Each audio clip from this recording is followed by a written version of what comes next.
जोहार। कार्यक्रम अक्षयवट में आप सभी दर्शकों का हार्दिक स्वागत है। अक्षयवट यानी हमारे वरिष्ठ नागरिक विशाल वृक्ष की तरह हैं, जिसकी छांव में हम फलते और फूलते हैं, जिनके ज्ञान और अनुभव के छांव में हमें अपनी जो समस्याएं हैं उनको दूर करने में मदद मिलती है। इसी वजह से हमने आज के इस अंक की जो थीम रखी है वो रखी है कि वरिष्ठ नागरिकों से हम बातचीत करें उनकी सुनहरी यादों के बारे में। वो यादें हो सकती हैं उनके खान पान के बारे में, उनकी रुचि के बारे में, उनकी शिक्षा दीक्षा के बारे में, उनकी बचपन के बारे में।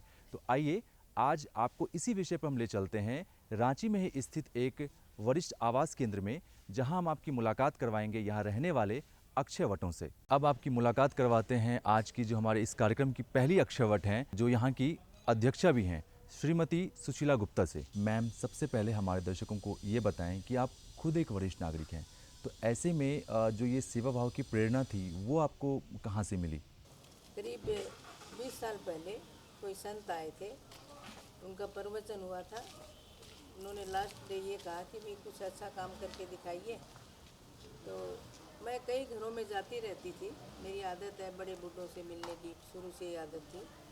देखा मैंने कई लोग बहुत दुखी हैं घर में।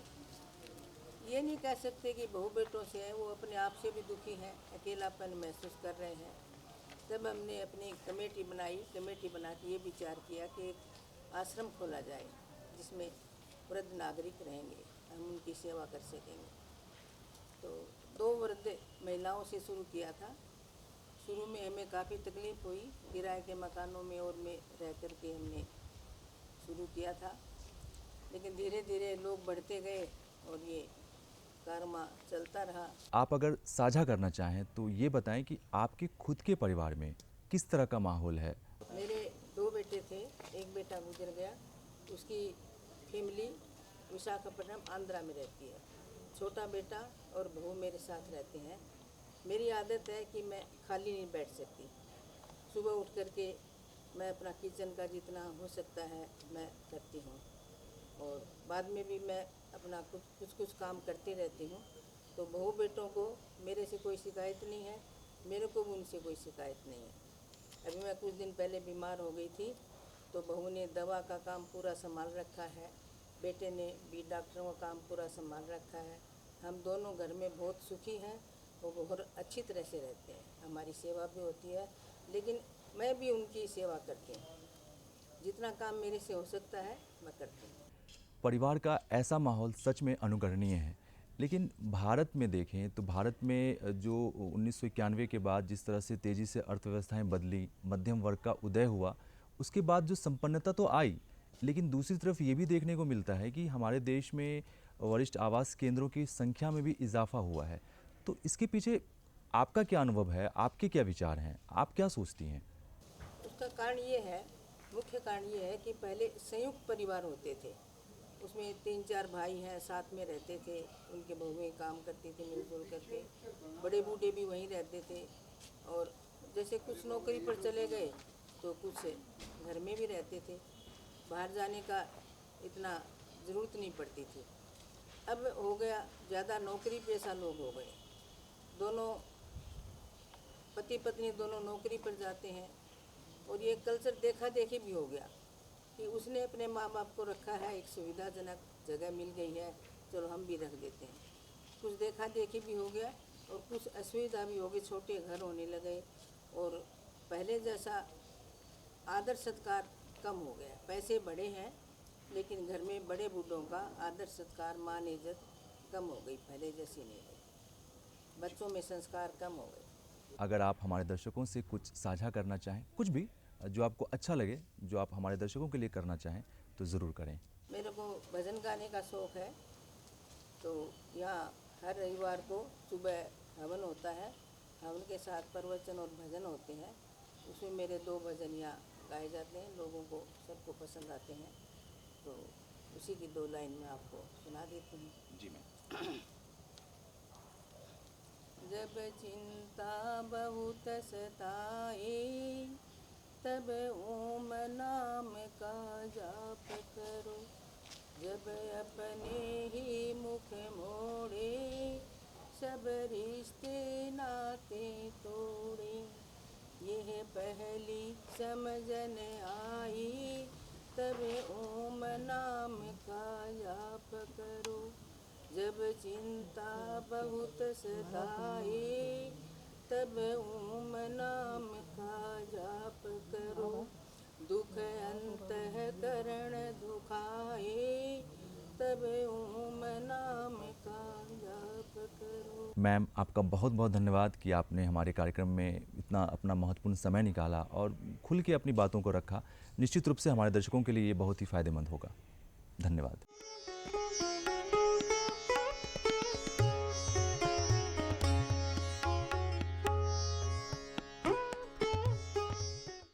हमारे साथ हैं अब दीपा चौधरी, जो लगभग 73 वर्ष की हैं। आपकी बचपन की बात करें तो आपका सबसे पसंदीदा खेल कौन सा था? फेवरेट खेल बोलने से बहुत कुछ ही था। मेरे स्कूल में साल में एक बार स्पोर्ट्स होता था, तो स्पोर्ट्स में जितना खेल था तो हम योगदान करते थे और उसमें हम सब में फर्स्ट आते थे।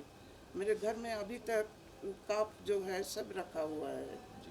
फिल्मों का आज बहुत क्रेज है, तो आपके समय में किस तरह का माहौल था और आपकी अपनी पर्सनल आपकी आपकी जो अपनी पर्सनल राय है वो क्या है फिल्मों को लेकर? फिल्में बहुत शादी के बाद तक कुछ कुछ देखे हैं, नहीं तो शादी के पहले तो उस समय फिल्म का अलाउ नहीं करते थे घर से। पता है पहले का हीरो हीरोइन का रोल बहुत ही अच्छा था। आजकल का लेटेस्ट फिल्म हम तो देखते नहीं हैं, टीवी में एक आध तो कभी देख लिए, लेकिन आजकल का फिल्म हमको उतना पसंद नहीं पड़ता है। पहले का फिल्म में जो सब हीरो लोग हीरोइन लोग काम करते थे उन लोग बहुत ही बेटर थे।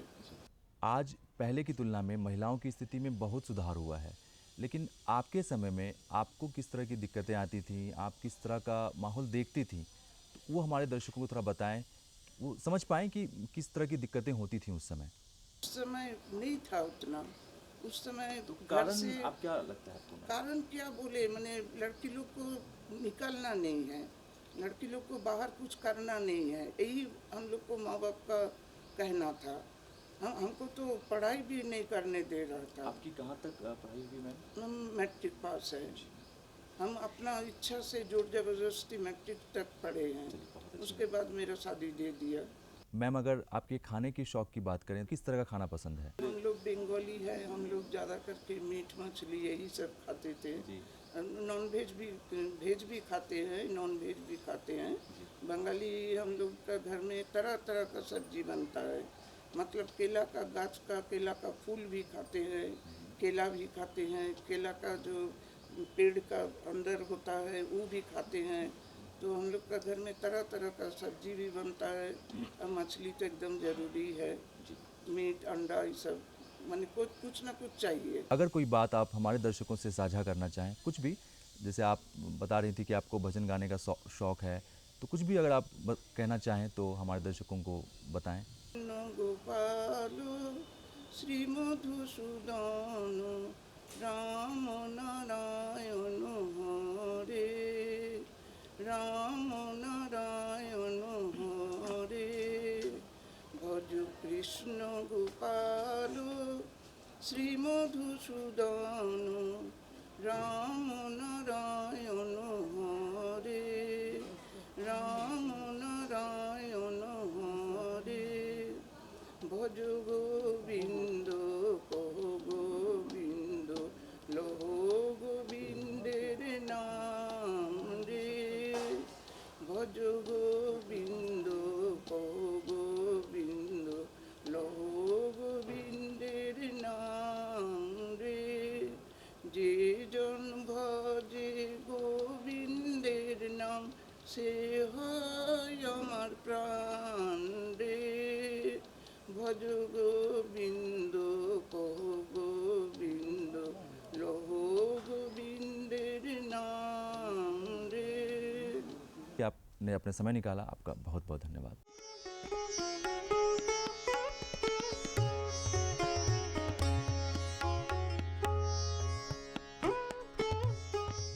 हमारे साथ हैं अब विद्याकरण मैम। आपकी शिक्षा कहाँ तक हुई है, मतलब कि आपने आपकी पढ़ाई लिखाई कहाँ तक हुई है?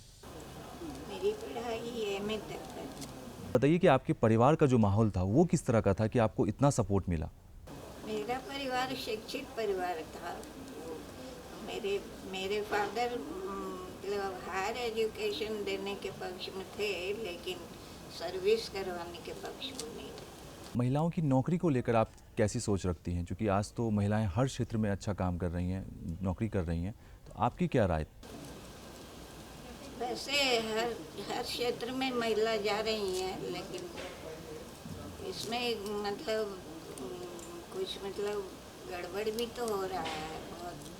हाँ, और पहले अगर वो सर्विस में भी जाती थी तो सिर्फ पढ़ाई लिखाई, वो चाहे कॉलेज या स्कूल में टीचर्स वगैरह ये। शिक्षा के साथ साथ आपकी खेलों में कितनी रुचि थी? किस तरह के खेल पसंद थे आपको? खेल कूद तो बहुत पसंद था, इंडोर गेम, आउटडोर गेम सब खेल। कोई एक खेल मैम आप बताना चाहेंगी जो आपका फेवरेट था? कोई भी इंडोर में आउटडोर में? इंडोर में चेस, शतरंज जिसको कहते हैं, शतरंज मतलब बहुत पसंद है। और आउटडोर गेम में हम लोग कबड्डी और पिट्ठू मतलब खेल होता है, वो सब हम लोग खेलते थे बचपन में। तो आपकी कोई जो फेवरेट डिश हो आपकी माँ के हाथों की, तो हमारे दर्शकों के लिए ज़रूर बताएं। हाँ, मेरी माँ तो मैंने हर तरह का आपको डिश बना दिया। बस ऐसे हाँ, गुजिया मतलब एक मिठाई है, जी मैम। वो मतलब बहुत अच्छा बनाती थी, पसंद था। दूरदर्शन की अगर हम बात करें तो आप किस तरह का कार्यक्रम आप देखना पसंद करती हैं और किस तरह के कार्यक्रम देखती हैं? दूरदर्शन में हम लोग शुरू में मतलब न्यूज़ वगैरह ये सब ज़्यादा देखते थे, न्यूज़। उसके बाद म्यूज़िक भी मुझे बहुत पसंद है। म्यूज़िक में उस समय सारेगामा आता था एक प्रोग्राम, वो हम लोग मतलब मिस नहीं करते थे, वो ज़रूरी देखते थे। हमारे दर्शकों के लिए कुछ भी आप ये सब यही है, अपने शौक को मतलब जिंदा रखना चाहिए और जितना बन सके उतना मतलब कोशिश करना चाहिए हमें। और कोई भी काम ईमानदारी से लोग करें तो वो सफल मतलब हो सकते हैं। आपका बहुत बहुत धन्यवाद मैम।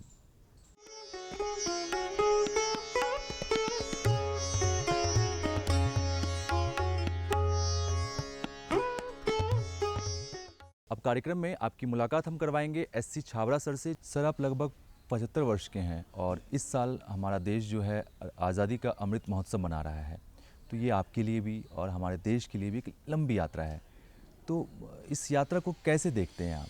हमारे समय में ईमानदारी जो थी वो सबसे बड़ी और सबसे बहुमूल्य कीमती चीज़ थी। इस वक्त ईमानदारी नाम की चीज़ न ऊपर है न नीचे है। ऊपर मतलब भगवान से नहीं है, इंसान से। भगवान से जो भी विश्वास है वो अटूट विश्वास है मेरी आत्मा में, क्योंकि वो कभी भी गलत नहीं कर सकता है, सर्वोपरि है, वो सबका रखवाला भगवान है। मैं जैन हूँ, भगवान महावीर हमारे आदर्श हैं और उन्हीं के आदर्श पर अपनी पूरी ज़िंदगी को मैंने आज तक ढाला है। आज भी जिस जगह पर मैं बैठा हूँ तो सिर्फ एक विश्वास है जो मुझे यहाँ पर ला के रख दिया। इस जगह पर जो भी विश्वास मेरी आत्मा में था मैंने दिया, और यहाँ के रखवाले, यहाँ के जो प्रेसिडेंट हैं वो मेरे पर विश्वास किए, तो उनके विश्वास को मजबूती के साथ धारण करके अपने भविष्य को मैं इसी रूप में उज्जवल कर लूँ, तो मेरे लिए साक्षात ही परमपिता परमेश्वर का आशीर्वाद होगा, क्योंकि मेरा नाम ही स्वरूप है। जब तक मैं अपने रूप को न पहचानूंगा तब तक मैं दुनिया को क्या पहचान सकता हूँ। रांची बहुत ही खूबसूरत सा शहर है, तो किस तरह का बदलाव देखते हैं आप अपने समय से आज के समय को अगर आप मिलाकर देखते हैं तो किस तरह का बदलाव देखते हैं आप? रांची शहर में जितने भी बदलाव मैं देख रहा हूँ आज से 50 साल पहले रबी में दोनों में बिल्डिंगें बन रही हैं, लोग आ रहे हैं जा रहे हैं, लेकिन विश्वास नाम की चीज़ धीरे धीरे कम होती जा रही है। विश्वास मतलब हर उस चीज़ पर जो यहाँ का रखवाला है, उससे जब तक अपने आप को न सुधारेगा तब तक ये मालूम नहीं पड़ेगा कि सत्य कहाँ पर जाके छिप गया है। भगवान में जो आपकी आस्था है उसके बारे में थोड़ा बताइए हमें, क्योंकि आपकी बातों से लगता है कि आप भगवान को लेकर बहुत ज़्यादा आत्मविश्वास से भरे हुए हैं। मैं अपने आप को पूर्ण रूप से भगवान के ऊपर ही रखता हूँ। अपने हर शब्द को मैं सोचता हूँ कि मैं भगवान के द्वारा ही बोलूँगा, तो मेरी हमेशा एक कोशिश रहती है कि honesty is the best policy. इससे बल्कि मेरे बाप ने बचपन में जब मैं 5 साल का था तो उस समय वो कलकत्ता में मुझे सिखाता था कि बेटा ईमानदारी सबसे बड़ी नीति है, उससे बड़ी कोई नीति नहीं है। इसी ईमानदारी को मैं धारण करके आज 75 साल का हो गया हूँ और आज तो मैं कह सकता हूँ कि मैंने अपनी ज़िंदगी में जो कुछ भी किया एकमात्र भगवान के आदेश से किया। आप अपने अतीत के पन्नों में से जो आपकी शिक्षा दीक्षा का पन्ना है वो हमारे दर्शकों को दिखाएं। हमारी पढ़ाई 10th स्पेशल थी उस समय 1965 में, जबकि उस समय का 10th स्पेशल बहुत कीमती था। जी। आज का मैट्रिक हो या बीए हो या आईए हो, वो ज्ञान जो उस समय हम लोग को मिलता था आज वो किसी भी रूप में नहीं मिलता। सर, बात शिक्षा की हो रही है, तो ऐसे में जो शिक्षक की भूमिका है एक छात्र के निर्माण में, उसको आप किस तरह से देखते हैं? उस समय शिक्षक को 200 रुपये मिलता था महीने का, लेकिन वो 2 लाख का काम करते हैं। आज 2 लाख मिलता है तो 2 पैसे का भी काम वो नहीं करते। सर, शिक्षक की भूमिका में बदलाव भले ही आया हो, लेकिन आज भी राष्ट्र के निर्माण में उनकी भूमिका को कम नहीं आंका जा सकता है। तो सर, एक सवाल जो हम अभी तक कार्यक्रम में नहीं पूछ पाए हैं वो ये कि आपके जो फेवरेट हीरो थे वो कौन थे उस समय? मेरा फेवरेट हीरो उस समय जैसे कि जितने पिक्चर बनते थे वो साक्षात के रूप में थे, सच्चाई के रूप में थे। और सच्चाई ये थी कि हम खुद उस में ढाल चुके, अपने आप को ढाल चुके। उस समय के हीरो सब आगे ही थे। उम्र के इस पड़ाव में आप खुद को किस तरह से व्यस्त रखते हैं? क्योंकि आपको देख के लगता है कि आप निश्चित तौर पे बहुत ही चुस्त दुरुस्त हैं अभी भी, तो किस तरह से अपने को व्यस्त रखते हैं आप? अपने आप को आज मैं यहाँ पर भी हूँ तो सोचता हूँ कि अपने आप को खुश में रखूँ, दूसरे की सेवा करके। जितनी सेवा में मिठास है उतनी मतलब मिठासों की चीज़ें मुझे नज़र ही नहीं आती। मेरी अपनी जो ज़िंदगी है उसके हिसाब से मैं कह रहा हूँ, क्योंकि सेवा ही सर्वोपरि है। सर, आपका बहुत बहुत धन्यवाद। हमारे कार्यक्रम के लिए आपने अपना समय निकाला और बहुत सी बातें की आपने। फिर से आपका बहुत बहुत धन्यवाद।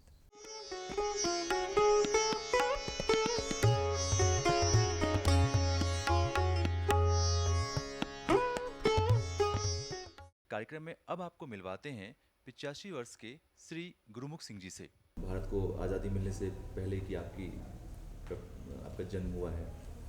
पाकिस्तान में जन्म हुआ था। जी। तो सर, आप फिर आपकी फैमिली वहाँ से शिफ्ट हो गई इंडिया? नहीं, जब भारत आज़ाद हुआ तो हम लोग हिंदुस्तान चले आए। जी। भारत 2022 में आज़ादी का अमृत महोत्सव धूमधाम से मनाने जा रहा है। इतने सालों के बदलावों को आप कैसे देखते हैं? भारत बहुत बड़ा देश है, यहाँ करोड़ों आदमी रहते हैं, हिंदू, मुसलमान, सिख, ईसाई, सब भाई भाई। जी, बहुत अच्छी बात कही सर आपने। सर, आप को बचपन में कोई खेल कूद आपको पसंद रहा हो? कबड्डी खेलता था, दारा सिंह में कबड्डी खेलता था। जी। वो रांची आया था। अच्छा, Dara Singh ji. Dara world champion. Sir, Dara Singh ने तो फिल्मों में भी काम किया है। हाँ। आपने उनकी फिल्में देखी हैं कोई फिल्में आपने कभी हाँ, देखी? देखिए। जी।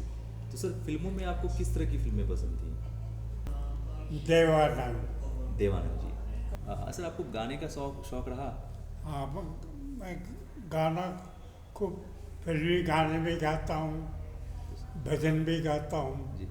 जो आश्रम में भजन गाया जाता है। सर, आपको जो भी इच्छा हो हमारे दर्शकों के लिए, आप हमारे कार्यक्रम के लिए आप कुछ भी, चाहे वो फिल्मी गाने हो चाहे भजन हो, जो भी हो, 2 पंक्तियाँ अगर आप सुनाना चाहें। हाँ, मैं एक गाना जी। सुनाने जा रहा हूँ। जी सर, जरूर सर। मैं बेईमान हूँ और शैतान हूँ, दुनिया जो चाहे समझे, मैं तो इंसान हूँ। मैं बेईमान हूँ, शैतान, दुनिया जो चाहे समझे, मैं तो इंसान हूँ। बहुत बहुत धन्यवाद देना चाहेंगे सर कि आपने हमारे कार्यक्रम के लिए अपने मन की बात कही, जो आप कहना चाहते थे। कुछ आपने गाना भी सुनाया हमारे दर्शकों के लिए। इसके लिए सर आपका बहुत बहुत धन्यवाद।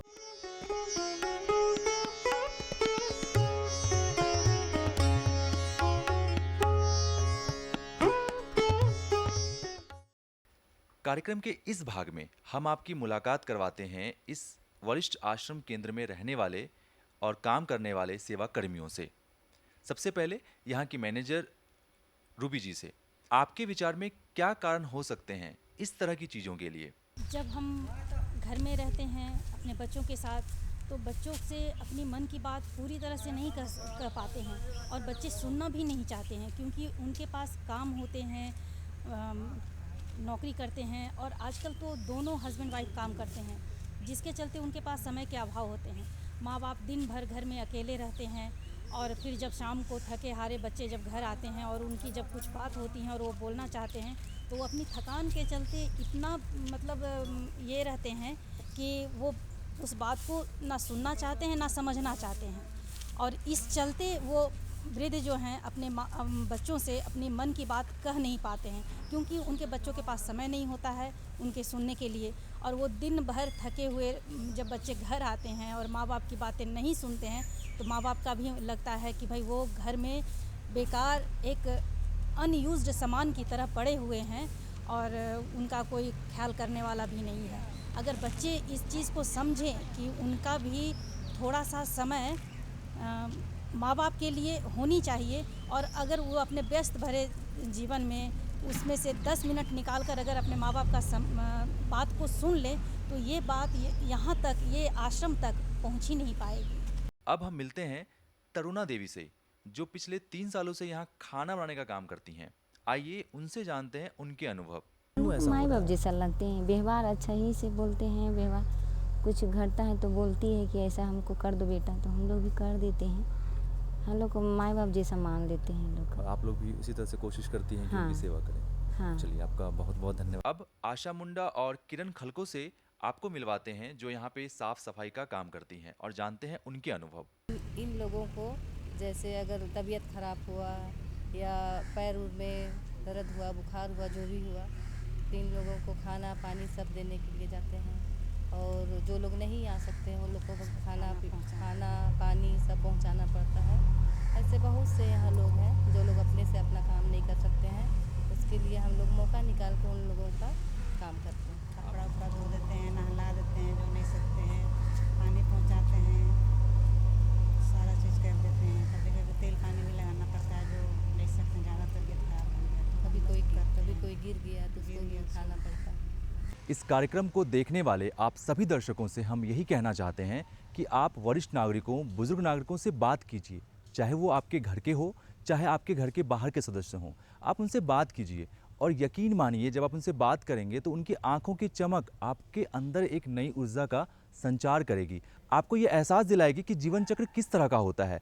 आप समझ पाएंगे वास्तविक रूप से कि जो मानवीय संवेदनाएं हम अपनी भागदौड़ भरी जिंदगी में छोड़ कर आ रहे हैं, वो कितनी ज़रूरी है हमारे लिए भी, उनके लिए भी। दीजिए इजाज़त अमित कुमार को और अक्षय वट की पूरी टीम को।